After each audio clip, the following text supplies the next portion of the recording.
You're not just selling products, you're building a brand that people want to connect with, share, and talk about. Combine that with the power of SEO, and you can ensure that when people search for products like yours, they'll find your store. Once your store is up and running, growth becomes the name of the game. Analyzing the data from your sales is essential. What products are your best sellers? At what point in the checkout process are customers dropping off?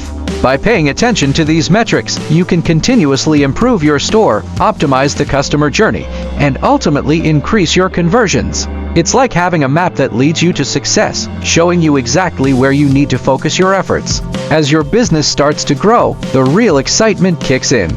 Picture launching your first marketing campaign and watching traffic to your store explode overnight.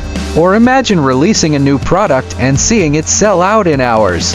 These moments aren't just dreams, they're real possibilities when you combine smart strategy with your passion.